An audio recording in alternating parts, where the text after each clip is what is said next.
Voici les noms des fils d'Israël, venus en Égypte avec Jacob et la famille de chacun d'eux. Ruben, Siméon, Lévi, Juda, Issachar, Zabulon, Benjamin, Dan, Nephtali, Gad et Aser.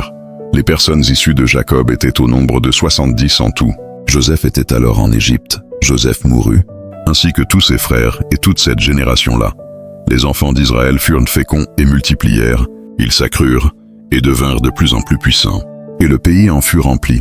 Il s'éleva sur l'Égypte un nouveau roi, qui n'avait point connu Joseph. Il dit à son peuple, « Voilà les enfants d'Israël qui forment un peuple plus nombreux et plus puissant que nous. Allons, montrons-nous habiles à son égard. Empêchons qu'il ne s'accroisse, et que, s'il survient une guerre, il ne se joigne à nos ennemis, pour nous combattre et sortir ensuite du pays. Et l'on établit sur lui des chefs de corvée, afin de l'accabler de travaux pénibles. C'est ainsi qu'il bâtit les villes de Pithom et de Ramsès, pour servir de magasin à Pharaon. Mais plus on l'accablait, plus il multipliait et s'accroissait. Et l'on prit en aversion les enfants d'Israël. Alors les Égyptiens réduisirent les enfants d'Israël à une dure servitude. Ils leur rendirent la vie amère par de rudes travaux en argile et en briques, et par tous les ouvrages des champs, et c'était avec cruauté qu'ils leur imposaient toutes ces charges. Le roi d'Égypte parla aussi aux sages femmes des Hébreux, nommées l'une Shipra et l'autre Pua. Il leur dit, « Quand vous accoucherez les femmes des Hébreux et que vous les verrez sur les sièges, si c'est un garçon, faites-le mourir.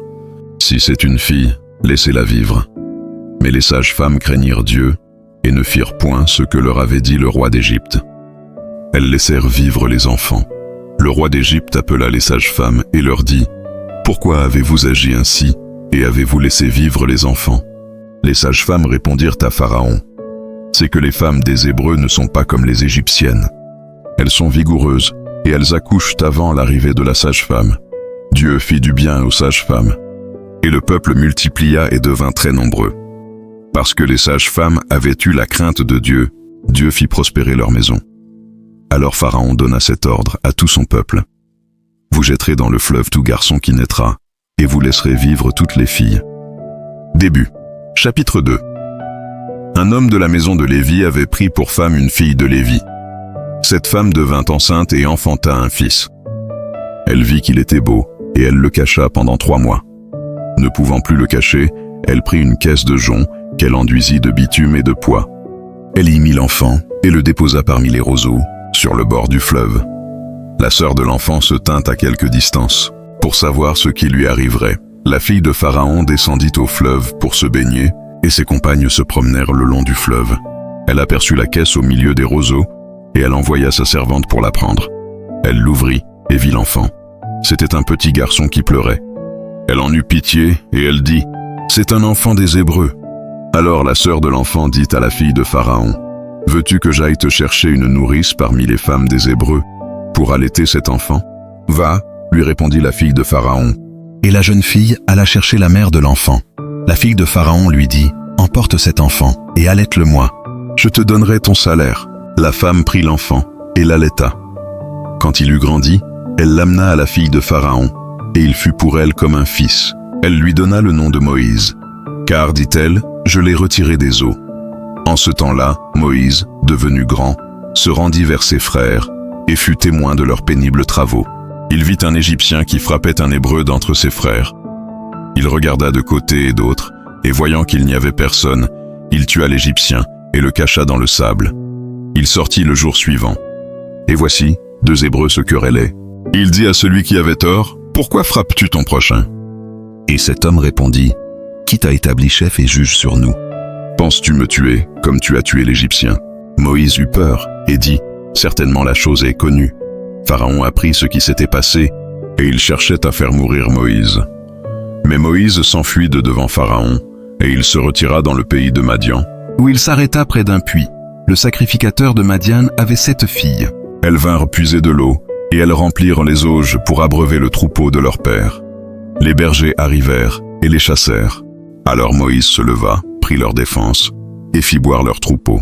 Quand elles furent de retour auprès de Réuel, leur père, il dit, « Pourquoi revenez-vous si tôt aujourd'hui ?» Elles répondirent, « Un Égyptien nous a délivrés de la main des bergers, et même il nous a puisé de l'eau et a fait boire le troupeau. » Et il dit à ses filles, « Où est-il ? Pourquoi avez-vous laissé cet homme? Appelez-le, pour qu'il prenne quelque nourriture. » Moïse se décida à demeurer chez cet homme, qui lui donna pour femme Séphora, sa fille. Elle enfanta un fils, qu'il appela du nom de Gershom, car dit-il, « J'habite un pays étranger. » Longtemps après, le roi d'Égypte mourut. Et les enfants d'Israël gémissaient encore sous la servitude, et poussèrent des cris. Ces cris, que leur arrachait la servitude, montèrent jusqu'à Dieu. Dieu entendit leurs gémissements, et se souvint de son alliance avec Abraham, Isaac et Jacob. Dieu regarda les enfants d'Israël, et il en eut compassion.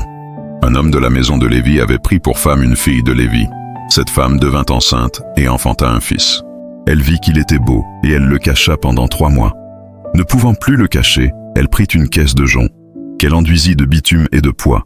Elle y mit l'enfant, et le déposa parmi les roseaux, sur le bord du fleuve. La sœur de l'enfant se tint à quelque distance, pour savoir ce qui lui arriverait.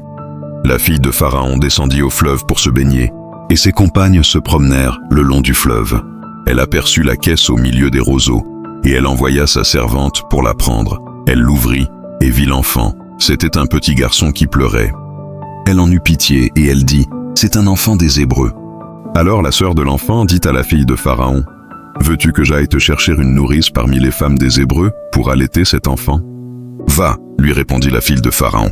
Et la jeune fille alla chercher la mère de l'enfant. La fille de Pharaon lui dit, « Emporte cet enfant et allaite-le-moi. Je te donnerai ton salaire. » La femme prit l'enfant et l'allaita. Quand il eut grandi, elle l'amena à la fille de Pharaon, et il fut pour elle comme un fils. Elle lui donna le nom de Moïse, car, dit-elle, je l'ai retiré des eaux. En ce temps-là, Moïse, devenu grand, se rendit vers ses frères, et fut témoin de leurs pénibles travaux.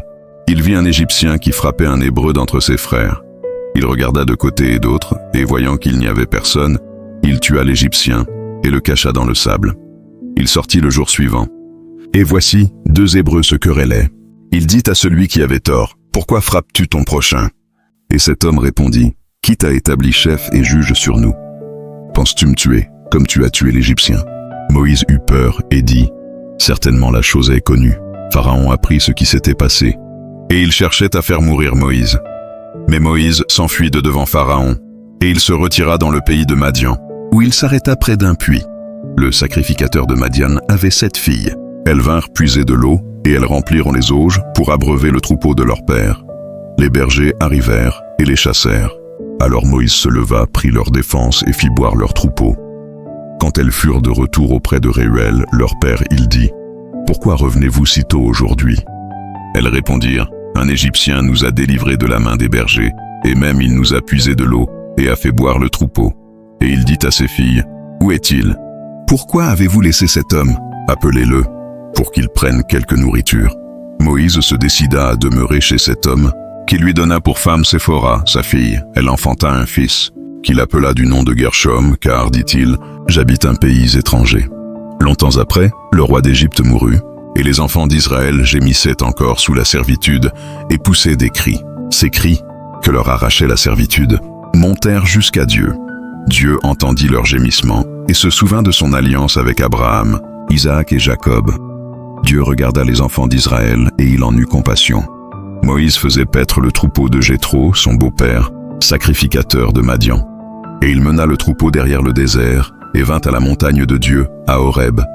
L'ange de l'Éternel lui apparut dans une flamme de feu, au milieu d'un buisson. Moïse regarda. Et voici, le buisson était tout en feu, et le buisson ne se consumait point.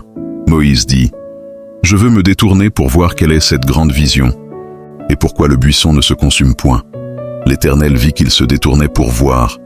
Et Dieu l'appela du milieu du buisson et dit, « Moïse, Moïse !» Et il répondit, « Me voici. » Dieu dit, « N'approche pas d'ici, ôte tes souliers de tes pieds, car le lieu sur lequel tu te tiens est une terre sainte. » Et il ajouta, « Je suis le Dieu de ton père, le Dieu d'Abraham, le Dieu d'Isaac et le Dieu de Jacob. » Moïse se cacha le visage, car il craignait de regarder Dieu. L'Éternel dit, « J'ai vu la souffrance de mon peuple qui est en Égypte, et j'ai entendu les cris que lui font pousser ses oppresseurs, car je connais ses douleurs. Je suis descendu pour le délivrer de la main des Égyptiens, et pour le faire monter de ce pays dans un bon et vaste pays, dans un pays où coule le lait et le miel, dans les lieux qu'habitent les Cananéens, les Hétiens, les Amoréens, les Phéréziens, les Éviens et les Jébusiens. Voici, les cris d'Israël sont venus jusqu'à moi, et j'ai vu l'oppression que leur font souffrir les Égyptiens. Maintenant, va, je t'enverrai auprès de Pharaon, et tu feras sortir d'Égypte mon peuple. » Les enfants d'Israël, Moïse dit à Dieu, « Qui suis-je pour aller vers Pharaon et pour faire sortir d'Égypte les enfants d'Israël ?» Dieu dit, « Je serai avec toi, et ceci sera pour toi le signe que c'est moi qui t'envoie. Quand tu auras fait sortir d'Égypte le peuple, vous servirez Dieu sur cette montagne. » Moïse dit à Dieu, « J'irai donc vers les enfants d'Israël, et je leur dirai, « Le Dieu de vos pères m'envoie vers vous. » Mais s'ils me demandent quel est son nom, que leur répondrai-je? Dieu dit à Moïse, « Je suis celui qui suis. » Et il ajouta, « C'est ainsi que tu répondras aux enfants d'Israël. Celui qui s'appelle « Je suis » m'a envoyé vers vous. » Dieu dit encore à Moïse, « Tu parleras ainsi aux enfants d'Israël. L'Éternel, le Dieu de vos pères, le Dieu d'Abraham, le Dieu d'Isaac et le Dieu de Jacob, m'envoie vers vous. Voilà mon nom pour l'éternité. Voilà mon nom de génération en génération. Va, rassemble les anciens d'Israël et dis-leur, l'Éternel, le Dieu de vos pères, m'est apparu. Le Dieu d'Abraham, d'Isaac et de Jacob. Il a dit, je vous ai vu, et j'ai vu ce qu'on vous fait en Égypte. Et j'ai dit, je vous ferai monter de l'Égypte, où vous souffrez dans le pays des Cananéens, des Hétiens, des Amoréens, des Phéréziens, des Éviens et des Jébusiens, dans un pays où coule le lait et le miel. Ils écouteront ta voix. Et tu iras, toi et les anciens d'Israël, auprès du roi d'Égypte, et vous lui direz, l'Éternel, le Dieu des Hébreux, nous est apparu. Permets-nous de faire 3 journées de marche dans le désert, pour offrir des sacrifices à l'Éternel, notre Dieu. Je sais que le roi d'Égypte ne vous laissera point aller, si ce n'est par une main puissante. J'étendrai ma main, et je frapperai l'Égypte par toutes sortes de prodiges que je ferai au milieu d'elle. Après quoi, il vous laissera aller. Je ferai même trouver grâce à ce peuple aux yeux des Égyptiens. Et quand vous partirez, vous ne partirez point à vide. Chaque femme demandera à sa voisine et à celle qui demeure dans sa maison des vases d'argent, des vases d'or et des vêtements que vous mettrez sur vos filles et vos filles. Et vous dépouillerez les Égyptiens. Moïse répondit et dit, voici, ils ne me croiront point, et ils n'écouteront point ma voix. Mais ils diront, l'Éternel ne t'est point apparu. L'Éternel lui dit, qu'y a-t-il dans ta main? Il répondit, une verge. L'Éternel dit, jette-la par terre. Il la jeta par terre, et elle devint un serpent. Moïse fuyait devant lui. L'Éternel dit à Moïse, étends ta main et saisis-le par la queue. Il étendit la main et le saisit, et le serpent redevint une verge dans sa main. C'est là, dit l'Éternel, ce que tu feras, afin qu'ils croient que l'Éternel, le Dieu de leur père, t'est apparu, le Dieu d'Abraham, le Dieu d'Isaac et le Dieu de Jacob. L'Éternel lui dit encore, mette ta main dans ton sein. Il mit sa main dans son sein. Puis il la retira, et voici, sa main était couverte de lèpre, blanche comme la neige. L'Éternel dit, remets ta main dans ton sein. Il remit sa main dans son sein. Puis il la retira de son sein, et voici, elle était redevenue comme sa chair. S'ils ne te croient pas, dit l'Éternel, et n'écoutent pas la voix du premier signe, ils croiront à la voix du dernier signe. S'ils ne croient pas même à ces 2 signes, et n'écoutent pas ta voix, tu prendras de l'eau du fleuve, tu la répandras sur la terre, et l'eau que tu auras prise du fleuve deviendra du sang sur la terre. Moïse dit à l'Éternel, ah, Seigneur, je ne suis pas un homme qui ait la parole facile, et ce n'est ni d'hier ni d'avant-hier, ni même depuis que tu parles à ton serviteur. Car j'ai la bouche et la langue embarrassées. L'Éternel lui dit, qui a fait la bouche de l'homme, et qui rend muet ou sourd, voyant ou aveugle. N'est-ce pas moi l'Éternel? Va donc, je serai avec ta bouche, et je t'enseignerai ce que tu auras à dire. Moïse dit, ah, Seigneur, envoie qui tu voudras envoyer. Alors la colère de l'Éternel s'enflamma contre Moïse, et il dit, n'y a-t-il pas ton frère Aaron, le Lévite? Je sais qu'il parlera facilement.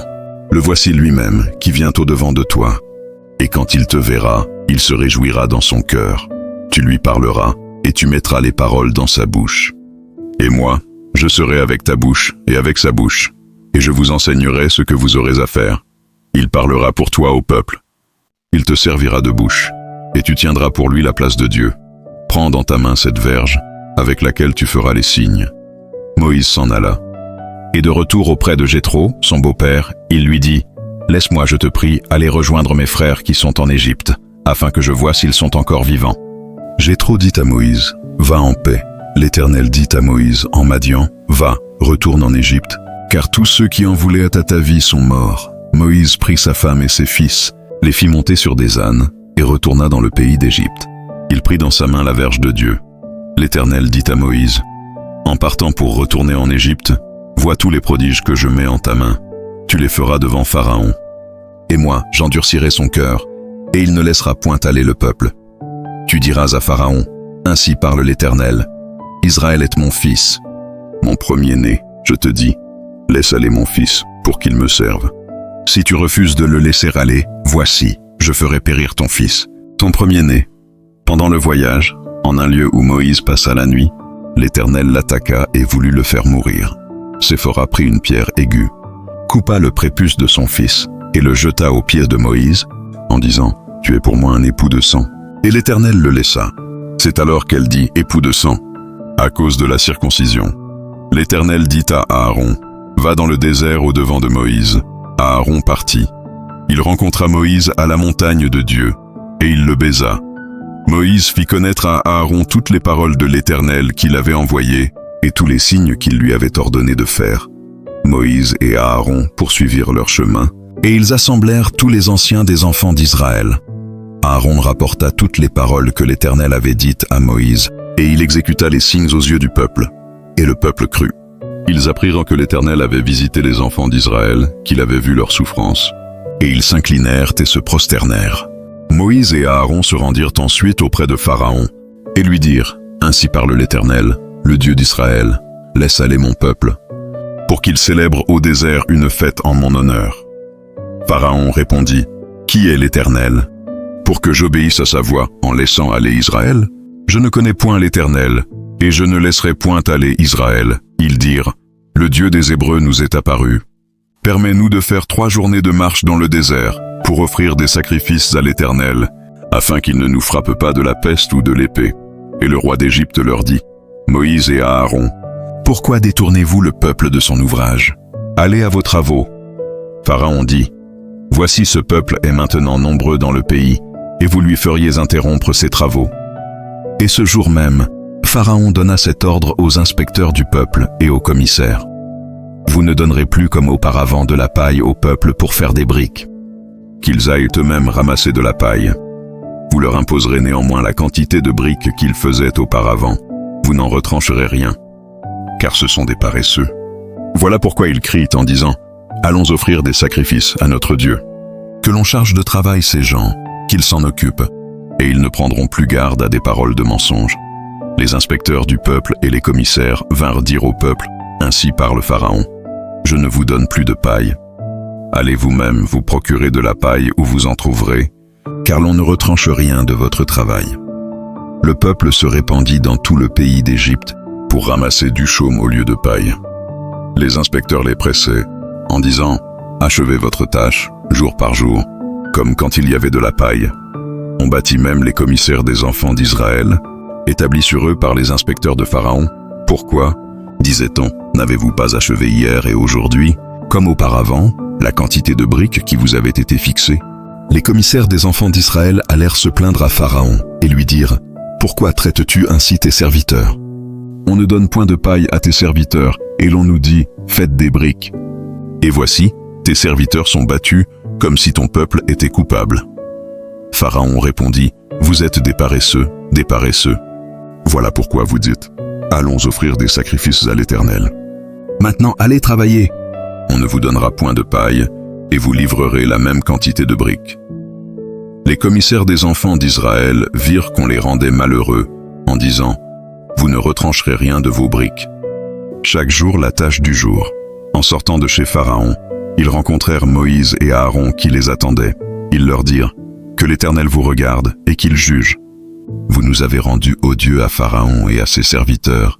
Vous avez mis une épée dans leurs mains pour nous faire périr. » Moïse retourna vers l'Éternel et dit, « Seigneur, pourquoi as-tu fait du mal à ce peuple? Pourquoi m'as-tu envoyé? Depuis que je suis allé vers Pharaon pour parler en ton nom, il fait du mal à ce peuple, et tu n'as point délivré ton peuple.